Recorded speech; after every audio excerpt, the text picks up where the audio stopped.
بسم الله الرحمن الرحيم. ولقد يسرنا القرآن للذكر فهل من مدكر. الحمد لله رب العالمين ولا عدوان إلا على الظالمين والصلاة والسلام على أشرف الأنبياء والمرسلين أما بعد. عزت مندو لدنكو أو ردنكو السلام عليكم ورحمة الله وبركاته. الحمد لله دينان درس التجويد شپږم درس ده. الله رب العزت دې وکړي چې تاسو تیر سوي درسونه په غور سره زده کړي وي. ان شاء الله نن درس به ډیر درته اسانه وي که مو تیر سوي درسونه زده کړي وي. نن درس به تاسو ته په لنډو ټکو به درته تشریح کړو. الله دې موږ ته توفیق راکړي چې تاسو ته دا درس ډیر را مختصر کړو. عزتمند مؤمنانو ورونو، د نن درس احکام النون الساکنه والتنوین، د نون ساکن او د تنوین حکمونه. نون ساکن او تنوین څو حکمونه لري؟ څلور حکمونه لري: الاظهار، الادغام، الاقلاب، الاخفاء. يعني اظهار، ادغام، اقلاب و اخفاء. دغه څلور حکمونه د نون ساکن او د تنوین دي. نون ساکن کوم نون ده او تنوین څه شی ده؟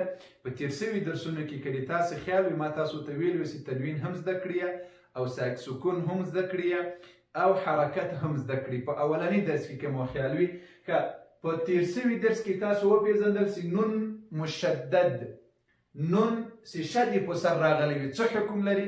د غني حکم لري. غنه به څومره اندازه کشوي؟ د دوه حرکتونو په اندازه به کشوي. تیر سوي درس کې به مو زده کړي وي. نون مشدد، نون درې حالات لري: یو شد والا نون، یو حرکت والا نون، یو سکون والا ساکن نون. شد والا نون مو زده کړل. حرکت والا نون یعنی په سر زور، لاندې زیر، په سر پیش، نون زبر، نون زیر او نون پیش. دې ته حرکت والا نون وایي. او نون چې په سر باندې دا د کوچنۍ ها سر وي، د کوچنۍ ها سر وي ورباندې یا غړوندی وي ورباندې، نو دې ته نون ساکن وایي. چې زور و زیر و پیش ونه لري ساکن، او دوه زورونه، دوه پیشونه، دوه زیرونه، دې ته تنوین ویل کېږي. نن خبره مو په دې کې ده، په نون ساکن کې ده او په دې تنوین کې ده. دوه زورونه، دوه پیشونه، دوه زیرونه او نون ساکن چې حرکت ونه لري. خبره مو په دې کې ده چې تاسو ته اسانه شي. ښه، د نون ساکن او د دې تنوین څو حکمونه دي؟ څلور ومو پېژندل. اول اظهار، دوم ادغام، دریم اقلاب، څلورم اخفاء. د نن خبره په اظهار باندې ده. دغه اول حکم یې راخلو. دغه درې حکمونه چې دي دا راتلونکي درسونو ته ان شاء الله پرېږدو چې در باندې زیاته نه شي. الاظهار، اظهار په لغت کې څه شي ته وایي، په اصطلاح کې څه شي ته وایي، او اظهار حروف الاظهار څو دي دا تاسو په غور سره زده کړئ ان شاء الله الرحمن. نن به تاسو ته پته ولګېږي که مو چیرته مخارج الحروف ښه زده کړي وو، نن درس به سل په سل کې درته اسانه وي. په تیر سوي درسونو کې مخارج الحروف مو تاسو ته وپېژندل. الله دې وکړي چې زده کړي مو وي. الاظهار په لغت کې بیان ته وایي. واضح معناه به نور امسته خو بدومره یې زده کړئ. اظهار په لغت کې بیان، البيان يعني ښه واضح. واصطلاحا إخراج كل حرف من مخرجه من غير زيادة في الغنة أو وقوف عليها. باصطلاح كي إظهار تشي تواي إخراج كل حرف من مخرجه، هر حرف لخبل مخرج أدا كول من غير زيادة في الغنة، بلا زيادة والد غنية، بلا زيادة والد غنية، أو وقوف عليها أو وقف كول بحروف دي إظهار وباندي، بحروف دي إظهار باندي وقف نكول أو لخبل مخرج حروف الإظهار أدا كول أو خو واضحة أدا كول. ديتا دي إظهار معناه ويلكي. إظهار معناه هر حرف أسانا يزدكي. دي إظهار معناه هر حرف لخبل مخرج أدا كول بخص شكل باندي أو غنم زيادة بكي ونكرلسي أو وقف مور باندي ونكرلسي. دا دي إظهار معناه ده. دلتا يو شيء تاسو تواين بعضي خلق وای په اظهار معنا دا د سی غنه پکې نسته. نه، دا غلطه خبره ده. په اظهار کې غنه سته خو زیاتوالی د غنې پکې نسته. ولې د اظهار په حروفو کې نون ده. ګورئ د اظهار نون ساکن ده. نون له هغو حروفو ده چې غنه پکې کېږي. دې باندې چې مو سر خلاص وي. په اظهار کې غنه سته خو بې له زیاتوالي، زیاتوبه نه پکې کوئ چې اوس په مثالونو کې به تاسو ته بیان کړم. د اظهار معنا په لغت کې واضح توب ته وضاحت ته البيان ته وایي او په اصطلاح کې هر حرف له خپل مخرج را ایستل بې له زیاتوالي د غنې او وقف کول په حروف د اظهارو. ښه دا خو مو زده کړل لغتا او اصطلاحا خو مو زده کړل حروف الاظهار. حروف الاظهار شپږ دي په تیر سوي درس کې مو خیال وکړئ. حروف الاظهار شپږ دي: همزه ها، عین حا، غین خا، همز هاء عین حاء غین خا. دا حروف الاظهار دي. دا حروف الاظهار عام یو مخرج لري. یاد مو دي عام یو مخرج لسی حلق ده. بیا په دې عام مخرج کې درې خاص مخرجونه دي. سی اخیری حصه د ستوني ده، منځنۍ حصه د ستوني ده او اولنۍ حصه د ستوني ده. اخیرنۍ حصه د ستوني کې همزه او ها ده. په منځنۍ حصه د ستوني کې عین او حا ده. په اولنۍ حصه د ستوني کې یعنی د خولې خواته غین او خا ده. درې مخرج خاص پکې دي، یو مخرج عام پکې ده. په حروف الاظهار کې حروف الاظهار قاعده په ډیره اسانۍ سره به تاسو ته ووایم او زده یې کړئ. الله دې توفیق درکړي. قاعده د اظهار هر وخت کې چې له نون ساکن او له تنوین نه، هر وخت کې له نون ساکن او له تنوین نه چې دغه شپږ حروفونه راسي هلته حکم او قاعده د اظهار ده. هر وخت کې چې له نون ساکن دا زده کړئ په ډیره اسانۍ سره. په ټول قرآن عظیم شان کې چې کله نون ساکن درته راغی او تنوین درته راغی، له دې نون ساکن او له تنوین له دوه زورو دوه پیشو دوه زیرو نه وروسته دغه شپږ حرفونه تاسو ته راغلل. له نون ساکن له تنوین نه وروسته دغه شپږ حرفونه چې تاسو ته راغلل هلته حکم څه شی ده؟ حکم د اظهار ده. قاعده زده کړئ. له نون ساکن او له تنوین نه وروسته چې حروف حلقې راغلل هلته څه شی کېږي؟ اظهار کېږي. حکم د اظهار ده. دغو حروفونو ته ولې حروف الحلق وایي؟ ولې مخرج په حلق کې ده. که چا پوښتنه درنه وکړه چې حروف د اظهار ولې حروف الحلق دي، وجه یې دا ده چې مخرج حلق ده. په حلق کې د دې مخرج ده او له حلق نه ادا کېږي. اوس مثالونو ته راځو. قاعده خو مو زده کړله. اوس مثالونو ته راځو. د همزه او ها چې د ستوني اخیرنۍ حصه ده. د همزه مثال من آمن. من آمن ګوري نون ساکن راغی. موږ تاسو ته ویل چې له نون ساکن نه وروسته دغه شپږ حروف حلقې راسي هلته حکم څه شی ده؟ هلته حکم د اظهار ده. اوس نون ساکن راغی وروسته حمزه راغله. نون ساکن وروسته حمزه راغله. موږ به څه وایو؟ من آمن. ګوري إخراج كل حرف من مخرجه من غير غنة، من غير زيادة في الغنة أو وقوف عليها. وثبت تاسو تزدلت بمثال كي خط تشريح كلام من آمن. ګوري من غنه راغله پکې. ګوري خبره تین کوته ولاړه، خیشوم ته لاړه. من ګوري من آمن. خو ګوري من غیر زیادة في الغنه داس به نه وایي من آمن. غلطه شو. دلته مو زده کړل چې من غیر زیادة في الغنه زیاتوبه په غنه کې نه کوو، اوږدوالی به نه پکې کوو. من آمن او وقف به م نه کوو. څنګه وایو؟ او وقوف عليها وقف به م نه ورباندې کوو. داس به نه وایي چې من آمن. وقف شو من غير زيادة في الغنة أو وقوف عليها. نبا وقف ورباندي كو أو نبا زيادتو بغنكي كو. من آمن. من آمن. من غلط. من آمن دام غلط. وقف بمنكو أو زيادتو بغنكي منكو. تسنجي بيواي من آمن. داخلي همزين مثال شو؟ دي نون ساكن وسط تنوين. كفار أثيم. كفار أثيم. ګوري تنوین راغی. ډیرې لاندې دوه زیرونه راغلو. له تنوین نه وروسته حمزه راغله.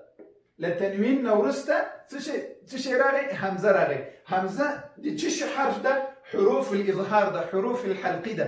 نو موږ تاسو وویل چې نون ساکن تنوین راسي له هغه نه وروسته د شپږ حرفونه راسي هلته حکم د اظهار ده. اوس په کفار اثیم کې تنوین ده دی را لاندې دوه زیرونه لري، وروسته بیا حمزه ده چې حرف حلقي اظهار ده. نو په دغه وخت کې به حکم څه شي؟ اظهار به کوو. ګوري کفار اثیم. كفار أثيم. داس بيناوي كفار أثيم. غلط.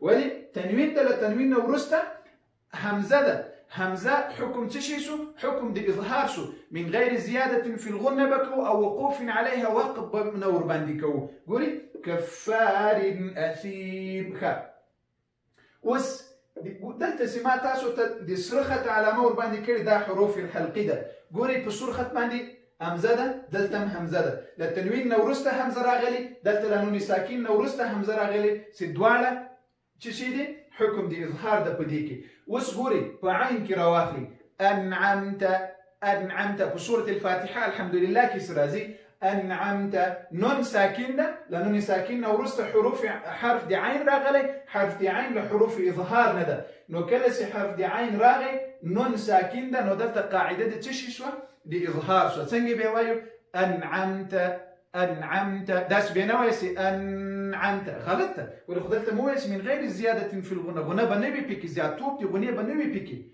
او وقف بمنويس داس يويسي انعمت قولي وقف سو انعمت وقف بمنور بانديكو تسنجي بيوايو انعمت داخل مو وبيزندل سميع عليم دي عين بسبب باندي دوز ورونا دي تنوين راغي للتنوين نورسته وس حرف حلقي راغي سي عين ده فدي زي كيبم قاعده دي اظهار بي ولي للتنوين نورسته حرف حلقي راغي سي عين ده او دلت اظهار كي تسنجي بيواي سميع عليم عليم داسي بينوي سميع عليم غلط يا بيدسي منو يوقف ربانديوكو سميع عليم ده اسم غلط ده وانحر دي ها مثال داخل دي عين مثال شو دي همزي ودي ها مثال شو وس دي تشي مثال ده دي وانحر دي ها مثال ده إنا أعطيناك الكوثر فصل لربك وانحر لو ده نون راغله ده ساكن ده نون ساكن ده لا ساكن ورس حرف حلقي راغلي سي حاده دا شباب حروفنا متاسف قاعده كي ذكر لانني ساكن او لا تنوين نورست سي هار زي كي دا شباب حروفنا دالو الت حكم او قاعده دي اظهار دا الت باظهار كي وسبوان حركي نون ساكن ده لانني ساكن نورست حرف حلقي راغلي سي حاده الت بتشي كي الت باظهار كي وانحر داس بينويسي وانحر قولي غنس خبر غنية ولا مقدار دي غنية بنية بيكي زياتوب دي غنية بنية بيكي داس بيمنا وسي وانحر ندام غلطة وقفوا بيكي وسوال بغير لو وقف بيعداكو او بغير لزياتوار دي غنية بيعداكو وانحر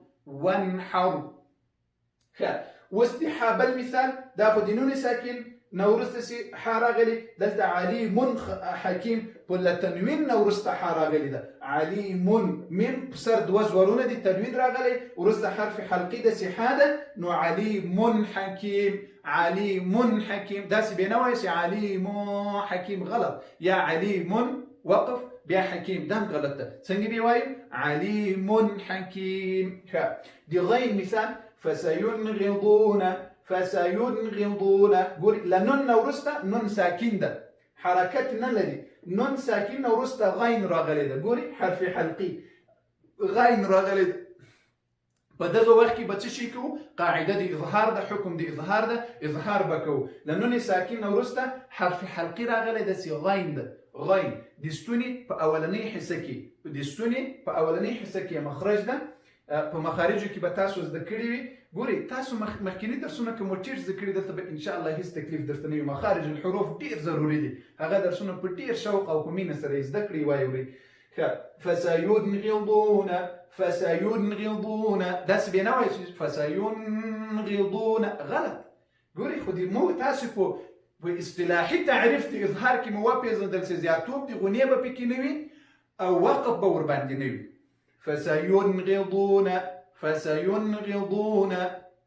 فسينغضون وقف بمنوي او داس بمني سي فسينغضون دا بمني غلط وس دي تنوين ورستا غين راغلي ده دلته خلنوني ساكن غين ورستا غين راغلي ده دلته لتنوين ورستا غين راغلي ده غوري دلته طول مثالنا انعمتك لنون ساكن ورستا حرف حلقي ده دلته لتنوين ورستا حرف حلقي ده سي عين ده